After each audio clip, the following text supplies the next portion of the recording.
여러분은 어떤 일에 두려움을 느끼시나요? 여러분은 어떠한 일, 어떠한 사람을 만날 때 두려운 마음을 느끼십니까? 제가 한 연구를 찾아봤는데 미국에서 실제된 한 연구에서 사람들이 두려워하는 것의 내용들을 이렇게 정리한 것을 보았습니다. 순위를 매겨서 제가 5가지만 소개하려고 하는데요. 먼저 5위입니다. 5위. 5위는 사람들이 두려워하는 5위는 바로 죽음이라고 합니다. 죽음. 4위는 거미입니다. 거미. 3위는 폐쇄된 공간. 폐쇄된 공간. 2위는 높은 곳이라고 합니다. 그러면 1위가 뭘까요? 1위는 대중 앞에서 말하기라고 합니다. 미국에서 한 연구이기 때문에 또 우리와 또 좀 다를 수는 있지만 그래도 이 연구에서 재밌는 것은 죽음보다 사람들 앞에서 말하는 것이 더 두렵게 느껴지는 사람이 있다라는 것이죠. 이 연구에 의하면 저는 지금 굉장한 두려움, 죽음보다 더한 두려움의 상황을 맞이하고 있는 겁니다. 사람은 누구나 두려움을 느끼는 순간을 맞이합니다. 어떤 사람 때문에 혹은 어떠한 상황 때문에 우리는 두려움이라는 감정을 느끼죠. 오늘 저희가 함께 읽은 성경의 말씀 속에도 어떠한 상황 때문에 큰 두려움을 느꼈던 한 인물이 나옵니다. 그 이름은 여호수아라는 사람입니다. 오늘 성경에 등장하는 여호수아라는 인물은 하나님의 백성인 이스라엘 백성들을 이끈 지도자 중 한 사람입니다. 그는 이스라엘 백성을 애굽에서 탈출시킨 모세라는 지도자를 이어서 두 번째 지도자, 후계자로 세워진 사람입니다. 여러분, 재밌는 사실은 여러분, 여호수아가 모세의 뒤를 잇는 후계자라고 해서 보통 여호수아가 젊은 차세대 지도자라고 생각할 수 있습니다. 그런데요, 사실은 이 여호수아라는 사람이 생각보다 나이가 좀 있습니다. 오늘 말씀 속에 등장하는 이 여호수아, 하나님께서 모세의 뒤를 이어 이스라엘의 지도자가 되어라 라고 말씀하실 때 그의 나이가 몇 살이었냐면요, 95세였다고 합니다. 생각보다 되게 많죠. 그는 백발이 성성한 노인입니다. 하나님께서 이 95세에 어찌 보면 힘이 다 빠진 노인에게 앞으로 너의 인생에 너가 이스라엘의 지도자라는 삶을 살게 될 것이다 라고 말씀하고 계신 것이죠. 여러분, 이 여호수아라는 사람의 과거를 살펴보면 그의 삶이 그렇게 특별하지는 않았습니다. 그는 애굽에서 노예로 살았던 사람이고요. 그는 60대 후반에 느지막한 나이에 이 모세의 뒤를 따라 모세에게 훈련받았던 사람입니다. 그런데 하나님께서는 이처럼 보잘것없는, 어찌 보면 볼품없는 여호수아라는 노인을 이스라엘 민족의 지도자로 세우시겠다고 말씀하고 계신 것이죠. 오늘 말씀 1절과 2절 말씀 우리 다시 한번 함께 읽어보도록 하겠습니다. 우리 같이 읽습니다. 시작.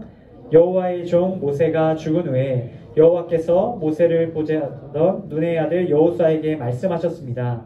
내 종 모세가 죽었으니 너와 이 모든 백성들은 이제 일어나 이 강을 건너 이스라엘 백성들에게 주는 땅으로 가거라. 아멘. 여러분, 하나님께서 이 특별할 것 없는 노인 여호수아를 부르시고요, 그에게 오늘 말씀 1절과 2절 말씀을 들려주십니다. 이제 그가 민족의 지도자 모세의 뒤를 이어서 이스라엘을 이끌게 될 것이다. 그리고 너는 내가 명령한 그 땅, 바로 오늘 말씀에 등장하는 가나안이라는 땅으로 가서 그 땅을 정복해야 할 임무가 주어졌다라고 말씀합니다. 여러분, 한번 생각해 보세요. 얼마나 당황스러운 말씀입니까? 만약 여러분이 오늘 말씀 속 여호수아라고 생각해 보세요. 나이가 들고 힘이 다 빠진 노인에게, 100세를 앞두고 있는 이 노인에게 이제 모든 백성들을 이끌어 가나안 땅을 정복해야 할 그 힘든 일을 맡겨주신다라고 생각해 보십시오. 이스라엘 백성들을 이끌고 요단을 건너는 것도 힘들 겁니다. 그런데 그 땅으로 가서 그 땅을 차지하라라고 말씀합니다. 여러분, 이거 보통 일 아닙니다. 그 땅, 그 가나안 땅, 하나님께서 점령하라고 하신 그 땅은 그냥 쉽게 차지할 수 있는 빈집이 아닙니다. 그곳에 살고 있는 가나안이라는 민족, 가나안 민족과 싸워서 그들을 모두 내쫓아야 그 땅을 점령할 수 있는 것이죠. 여호수아에게 전해진 하나님의 명령은 그의 마음에 큰 부담감과 두려움을 가져다 주었을 겁니다. 여호수아가 이 하나님의 명령에 두려움을 느낄 수밖에 없었던 이유를 제가 찾아보았는데 세 가지 정도로 요약해서 말씀드릴 수 있습니다. 첫 번째입니다. 첫 번째, 여호수아가 이 하나님의 명령이 부담스러웠었던 구체적인 첫 번째 이유는 그의 전임자, 그의 선배였던 모세가 너무나도 탁월한 사람이었기 때문입니다. 여러분, 오늘 말씀 속 여호수아, 모세의 뒤를 이어서 이스라엘 백성의 지도자가 되어야 했던 이 여호수아의 마음을 제가 어느 정도 공감할 수 있었습니다. 제가 여기 오기 전에, 강동 온누리교회 차세대에 오기 전에 이곳에서 저의 역할을 이전에 하고 계시던 목사님이 계셨죠. 그 목사님 이름이 어떻게 되죠? 맞아요. 신현민 목사님. 제가 신현민 목사님의 이야기를 오기 전에도 듣고 와서도 듣고 지금 가신 후에도 계속해서 많이 듣게 됩니다. 목사님께서 얼마나 열심으로 여러분들을 섬기시고 또 탁월하게 얼마나 뛰어나게 여러분들을 섬기셨는지 제가 그 이야기를 들으면 들을수록 여호수아가 이런 심정이었겠구나. 모세가 이렇게 탁월하게 하고 떠난 그 이후에 그 뒤를 이어받는 그 마음이 참 부담스러울 수 있었겠구나라는 그 마음이 들었습니다. 여러분, 훌륭한 지도자 모세의 뒤를 이어야 했다는 것만으로도 분명히 여호수아의 마음 가운데는 큰 부담감과 두려움이 있었습니다. 두 번째, 우리 여호수아가 부담감을 느꼈었던 두 번째 이유는 하나님께서 정복하라고 명령하신 그 땅의 민족, 가나안 그 민족이 쉬운 사람 상대가 아니었기 때문입니다. 제가 지난 주 중에 천호역, 여기 앞에 천호역에 이렇게 지하철을 타고 가다가 깜짝 놀랐습니다. 제가 이렇게 지하철을 갈아타는 가운데 제 앞에 걸어가던 한 남자분의 키가 2m 한 50 정도, 제가 이렇게 재봤는데 한 2m 50 정도 되는 엄청난 키에 또 엄청난 거구의 남자를 보았기 때문입니다. 제가 오늘 말씀을 이제 여러분들에게 전하기 위해서 월요일부터 이제 말씀을 묵상하고 준비하는 가운데 제가 그 사람을 딱 만나니까 그 사람이 가나안 민족처럼 보이는 거예요. 야, 하나님, 가나안 민족을 이렇게 보여주시는구나. 2m 50의 남자가 이렇게 앞에서 걸어가는데 제가 그 사람을 보면서 여호수아와 이스라엘 백성들이 가나안 땅을 정복하기 위해서 사전조사를 하는 가운데 그 땅의 가나안 민족의 그 사이즈를 보고 이런 느낌을 느꼈겠구나. 가나안 민족, 저 사람들을 이겨내는 것이 참 쉽지 않게 느껴졌겠구나 라는 생각이 들었습니다. 뿐만 아닙니다. 여러분, 그 거대한 사람이 사는 그 지하철에서 만난 그 사람 말고요. 오늘 말씀 속 여호수아와 이스라엘 백성들이 차지해야 했던 그 가나안 땅 민족, 사람들이 살던 그 요새가 얼마나 컸냐면요. 정말 어마어마한 규모의 성이었습니다. 이 사람들이 키와 체구만 좋은 것이 아니라 그들이 가지고 있었던 그 성, 요새가 엄청난 성벽을 가지고 있었다는 것이죠. 여러분, 그 성벽을 점령하고 그 사람들을 물리쳐야 하는 일 자체가 여호수아와 이스라엘 백성들에게 큰 부담이 되었습니다. 뿐만 아니죠. 성경은 그 사람들이 전쟁에 능하였다라고 말합니다. 그 사람들은 이스라엘 백성들에 비해서 굉장히 전쟁의 경험이 많고 싸움을 잘했던 사람입니다. 여러분, 이러한 사람들, 이러한 가나안 땅 민족 사람들을 물리쳐내는 것이 바로 이 여호수아에게 주어졌던 중요한 명령입니다. 여러분, 이 일을 들었던 이 여호수아와 이스라엘 백성의 마음에 두려움이 찾아올 수밖에 없었던 것이죠. 여러분, 마지막 세 번째입니다. 여호수아와 이스라엘 백성들이 두려움을 느낄 수밖에 없었던 구체적인 세 번째 이유는 이 가나안 땅 민족들을 물리쳐야 했던 아군의 전력이 너무나도 형편없었기 때문입니다. 오늘 말씀 속에 나온 이 이스라엘 백성들, 함께 점령해야 할 아군들의 모습이 너무나도 볼품이 없습니다. 이 사람들은 가나안 땅 사람들과 맞서 싸울 만한 군사 조직도 형성되어 있지 않았고 전쟁의 경험도 없었습니다. 아군의 전력, 다시 말해 같이 싸워야 할 팀원들의 힘이 너무나도 없었기 때문에 여호수아는 이 사람들과 함께 가나안 땅을 정복하는 일이 두렵게 느껴졌을 것입니다. 여러분, 종합해서 어느 면에서 보나 여호수아는 가나안 땅을 정복하라는 하나님의 명령에 두려움을 느낄 수밖에 없었던 상황인 것이죠. 여러분, 현실이 너무나도 암울합니다. 그 땅을 정복할 수 없어 보입니다. 여러분, 그런데 오늘 말씀 속 여호수아가 하나님께 들었던 이 부담스러운 명령. 그런데 이 명령은 사실 2000년 전 성경 속에서 여호수아에게만 주어졌던 명령은 아닙니다. 하나님께서 가나안 땅을 정복하라고 하시는 그 명령은 오늘 이 세상을 살아가는 2025년 2월 2일 이 세상을 살아가는 우리들에게도 동일하게 주어진 명령입니다. 하나님께서 가나안 땅을 정복하라는 명령, 하나님의 백성으로서 하나님께서 보내신 그곳에서 하나님의 사람답게 살아가라는 그 명령은 오늘 저와 여러분에게도 주고 계신 명령입니다. 쉽게 말해서요, 우리도 하나님께서 크리스천답게 우리가 속한 그 땅에서 살아가라라고 말씀하고 계신 것이죠. 여러분, 우리에게 주어진 가나안 땅이 어디일까요? 그것은 바로 우리가 속한 가정과 학교와 학원과 일터와 우리가 만나는 모든 사람들, 그 모든 만남의 자리가 바로 하나님께서 우리를 보내시는 가나안 땅인 것입니다. 우리는 하나님께서 보내신 모든 삶의 자리에서 하나님의 백성답게 하나님의 뜻을 이루며 살아가야 할 책임이 있습니다. 여러분, 그렇기 때문에 이 명령이 가나안 땅으로 가서 그 땅을 점령하라는 하나님의 명령이 우리에게도 부담스럽게 느껴집니다. 여러분, 하나님의 백성답게 사는 것이 쉽지가 않습니다. 때로는 그 명령이 너무나도 터무니없이 다가옵니다. 집에서, 학교에서, 또 학원에서, 일터에서, 세상 곳곳에서 만나는 모든 사람들과의 그 자리에서 하나님의 백성답게 살아가는 것이 어렵습니다. 때로는 모세처럼 훌륭한 믿음의 선배들이 보입니다.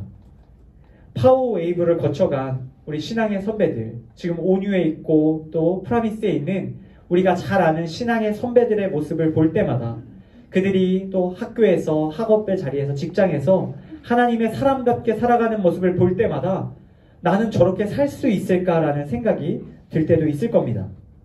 나는 세상에서 어떻게 저런 훌륭한 믿음의 사람들처럼, 믿음의 선배들처럼 살아갈 수 있을까 부담감을 느낍니다. 또 하나님의 말씀을 우리가 우리의 삶의 자리에서 행하려고 노력하지만 이 세상에 있는 여러 가지 문화와 또 사람들을 볼 때마다 그것이 쉽지 않게 느껴집니다. 가나안 땅 민족이 너무나도 장대하고 거대해서 우리가 그 땅에서 하나님의 사람답게 살아가는 것이 부담스러웠던 것처럼 오늘 말씀 속 이 여호수아와 이스라엘 백성들이 그 가나안 사람들을 보고 겁에 질렸던 것처럼 우리가 가는 그 삶의 자리에서 하나님의 말씀을 지켜내는 것이 너무나도 힘들게 느껴집니다. 거대한 요새와 같이 느껴지는 삶의 그 자리들 가운데서 하나님의 말씀을 행하는 일이 어렵습니다. 때로는 함께 하나님의 백성으로서 살아가야 할 동료들의 모습이 초라해 보이기도 합니다. 힘들면 가서 기도 부탁도 하고 같이 힘을 내서 하나님의 말씀을 행하고 싶은데 내 옆에 있는 친구들이 너무나도 보잘것없어 보입니다. 서로가 격려하고 힘이 돼 주어야 하는데 그렇지 못한 볼품없는 모습 때문에 우리가 낙심될 때가 있습니다. 종합해서 우리 또한 어느 면에서 보나 하나님의 백성으로서 이 땅에서 하나님의 말씀을 지켜 행하며 이 땅을 정복하는 일이 너무나도 버겁게 느껴진다는 것입니다. 여러분, 오늘 하나님으로부터 이 부담스러운 명령을 듣게 된 여호수아라는 사람에게, 그리고 이스라엘 백성들에게, 그리고 그와 동일한 명령을 듣고 있는 저와 여러분들에게 하나님께서 오늘 5절 말씀을 들려주길 원하십니다. 우리 5절 말씀 우리 다시 한번 한 목소리로 읽어보도록 하겠습니다. 시작. 내 평생 너를 당해낼 자가 없을 것이다. 내가 모세와 함께 했던 것처럼 너와도 함께 할 것이다. 내가 결코 너를 떠나지 않으며 버리지 않을 것이다. 아멘. 오늘 말씀의 제목 Be with you라는 그 한마디 말을 하나님께서 오늘 이 5절 말씀을 통해서 오늘 여호수아에게, 그리고 이스라엘 백성들에게, 그리고 이곳에 있는 저와 여러분들에게 들려주고 계십니다. 여러분, 2000년에 개봉한 미국의 한 영화가 있습니다.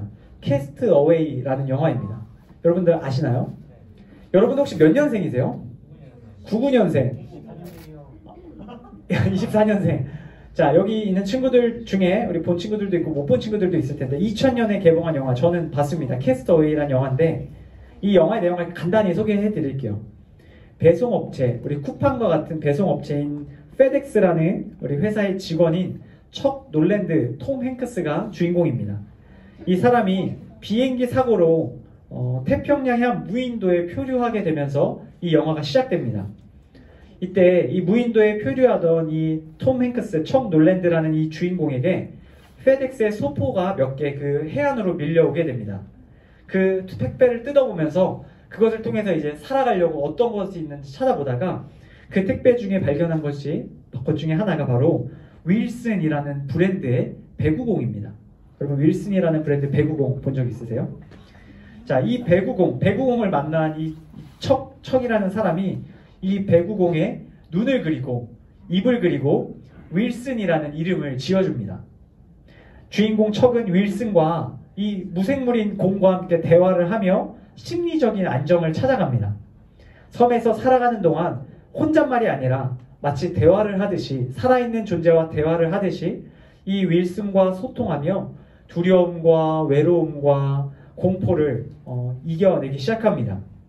그렇게 4년이라는 긴 시간 동안 무인도에서 생존한 척은 결국 뗏목을 만들어서 이 섬을 빠져나가게 됩니다. 그런데 재밌는 것은요, 탈출을 하던 중에 이 척이 자신의 친구 윌슨을 그만 놓칩니다. 이게 놓치고 이 윌슨이 파도에 떠밀려서 점점점 멀리 떨어지게 되는데 척은 이 섬을 떠나서 이제 살기 위해서 나가야 하는 거에 집중해야 되는데 이 윌슨을 찾으려고 막 이거를 건지려고 애를 씁니다. 막 울부짖으면서 윌슨, 윌슨, 윌슨 소리 지르며 필사적으로 이 윌슨에게 손을 뻗습니다. 그러나 결국 윌슨은 파도에 쓸려서 멀리 떠나가고 그렇게 윌슨과 이별하게 됩니다. 저는 어린 나이에 이 영화 속의 이 장면, 이 윌슨이 파도에 떠내려가는 장면 속에서 이 척이 너무나도 절규하는, 이제 자신은 생명을 향해서 나아가야 되는데 이거 하나 때문에 절규하는 모습을 보면서 처음에는 웃었습니다. 여러분 대체 이 윌슨이 뭐길래요? 그냥 배구공 아닙니까? 그런데 이 이야기를 시간이 지나고 다시 한번 상기할 때마다 이런 생각이 듭니다. 이 윌슨에게는 어쩌면 이 생명, 이 무인도에서 탈출하는 것 못지않게 이 윌슨이 소중했구나. 홀로 된 그 4년 동안 그에게 함께 해주며 힘을 주었던 이 윌슨이 그에게는 일종의 구원이었겠구나 라는 생각이 들었습니다. 여러분 심지어 말할 수 없는 그 무생물조차도 한 외로운 인간에게 큰 위로와 힘이 되는 겁니다. 여러분 그렇다면 하다못해 이 작은 무생물도 사람에게 이처럼 함께할 때 힘이 된다면 살아계신 하나님이 함께 계신다면 어떻겠습니까? 여러분 비교도 안 되는 것이죠. 자신에게 주어진 하나님의 그 명령이 아무리 부담스럽고 두려운 것이라 할지라도 여호수아의 곁에 하나님이 함께 하시겠다고 말씀하신다면 그 두려움은 완전히 달라질 수 있는 겁니다. 하나님께서 그 두려움의 마음이 밀려올 때마다 여호수아에게 내가 너와 함께하며 내가 너를 도울 것이다. 내가 그 전쟁을 이끌 것이고 이기게 할 것이다. 위로하고 격려하며 그를 이끌어 주셨던 것이죠. 모세와 함께 하신 하나님께서 여호수아와도 함께 하시겠다라고 말씀하고 계십니다. 여호수아에게 이보다 더 큰 힘이 없었을 겁니다. 볼품없는 아군 이스라엘의 백성들의 모습도 장대한 가나안 민족의 모습도 모세와 비교되는 부족한 자신의 능력도 아무것도 문제될 것이 없습니다. 왜요? 하나님이 그와 함께하고 계시기 때문입니다. 하나님이 모세와 함께 그리고 너와 함께 하겠다고 말씀하고 계시기 때문인 것이죠. 사랑하는 우리 파워웨이브 여러분, 하나님께서 오늘 이 말씀을 저와 여러분에게도 분명히 들려주고 계십니다. 모세와 함께 하신 하나님께서 여호수아와 함께 하실 뿐만 아니라 오늘 저와 여러분에게도 함께 하여 주시겠다 말씀하고 계신 것이죠.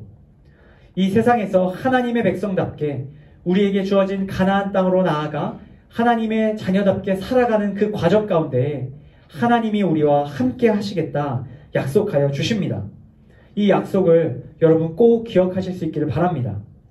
하나님이 우리와 함께 하시기만 한다면 이 세상의 어떠한 어려움도, 우리의 부족함도, 우리의 아군, 우리의 믿음의 친구들이 연약한 것도 문제가 되지 않습니다. 하나님께서 함께 하시기만 한다면 어떠한 어려움도 이겨내고 우리는 우리의 가정에서, 학업의 자리에서, 일터에서 하나님의 백성답게 살아갈 수 있게 됩니다. 오늘 말씀 5절 말씀처럼 내 평생 너를 당해낼 자가 없을 것이다. 주님 날마다 우리에게 말씀하여 주실 겁니다. 또한 내가 결코 너를 떠나지 않으며 버리지 않을 것이다. 우리를 위로하여 주실 겁니다. 그 누구도 하나님의 백성답게 이 세상을 살아가는 우리를 맞설 수 없을 겁니다. 하나님의 뜻을 이뤄가는 그 일 가운데 누구도 방해할 자가 없을 것이죠. 뿐만 아닙니다. 하나님 우리를 결코 떠나지 않으며 끝까지 우리를 버리지 않는다 약속하여 주십니다. 여러분 우리 곁에 영원히 함께할 것 같고 끝까지 우리를 버리지 않을 것 같은 존재들이 많이 있습니다.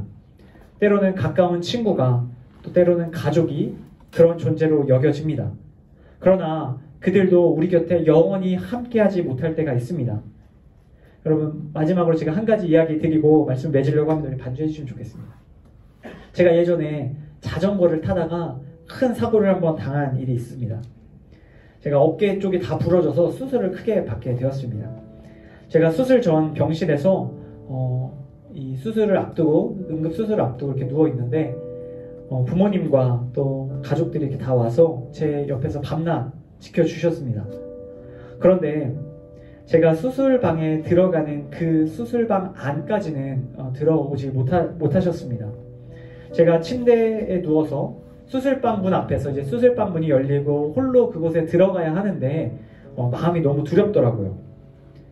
마지막 순간 내가 그 수술방에 들어가서 수술을 받아야 하는 그 마지막 순간에 내가 사랑하는 사람들이 끝까지 함께 해주지 못한다는 것이 너무나도 외롭게 느껴졌습니다.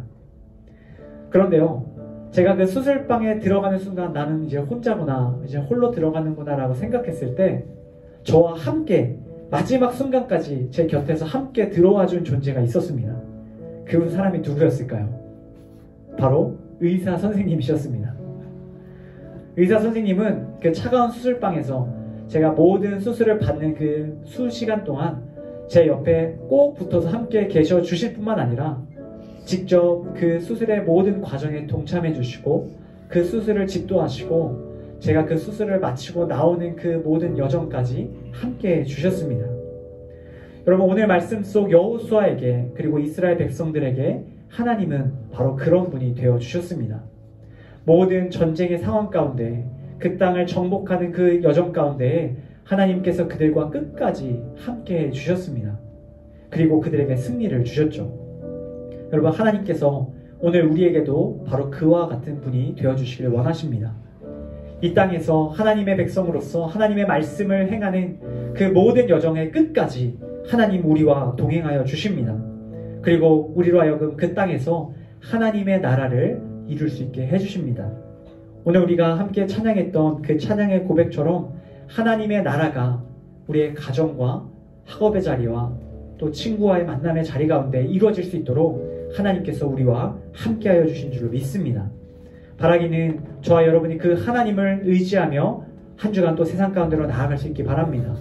우리에게 허락하신 그 모든 가나안 땅에서 하나님의 나라를 이루며 하나님과 함께 그 땅을 정복해 갈 수 있는 사랑하는 우리 모든 파워웨이브 친구들 다 되기를 주님의 이름으로 간절히 축복합니다.